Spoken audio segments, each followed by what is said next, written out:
Hero Akkineni Nagarjuna సంచలన వ్యాఖ్యలు చేశారు. తమ కుటుంబంలో ఒకరు డిజిటల్ అరెస్టుకు గురయ్యారని తెలిపారు. పోలీసులకు సమాచారం ఇచ్చామన్నారు. ఉచితంగా సినిమా చూస్తున్నామని మాత్రం అనుకోవద్దని, మీ డేటా చోరీ అవుతుందనేది గుర్తుంచుకోవాలని హితో పలికారు. Just about 6 months back 7 months back ఇదే జరిగింది. ఆల్మోస్ట్ ఇంట్లో ఫ్యామిలీ మెంబర్ని ఒక డిజిటల్ అరెస్ట్లో ఆల్మోస్ట్ 2 days పెట్టారు. ఇదే సేమ్ ఒక ఆర్గనైజేషన్ ఇస్ డన్. సో వాళ్ళు ట్రాక్ చేస్తారు, వీక్నెస్ చూసుకుంటారు, ఎలా పట్టుకోవాలి, వీళ్ళని ఎలా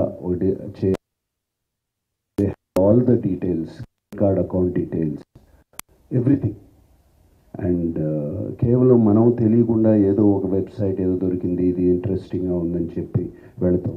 ఇది సినిమాలు చూపించడం అనేది it is a big trap. అది వాళ్ళకేదో మీకు ఫ్రీగా సినిమాలు చూపించాలని కాదు, వాళ్ళకి దీని వెనకాల చాలా పెద్ద ప్లాన్ ఉంది. ఫ్యామిలీలో కూడా just about 6 months back 7 months back ఇదే జరిగింది. ఆల్మోస్ట్ ఇంట్లో ఫ్యామిలీ మెంబర్ని ఒక డిజిటల్ అరెస్ట్లో ఆల్మోస్ట్ 2 days పెట్టారు. ఇదే సేమ్ ఒక ఆర్గనైజేషన్ ఇస్ డన్. సో వాళ్ళు ట్రాక్ చేస్తారు, వీక్నెస్ చూసుకుంటారు, ఎలా పట్టుకోవాలి, వీళ్ళని ఎలా all the details, card account details, everything. And కేవలం మనం తెలియకుండా ఏదో ఒక వెబ్సైట్ ఏదో దొరికింది, ఇది ఇంట్రెస్టింగ్గా ఉందని చెప్పి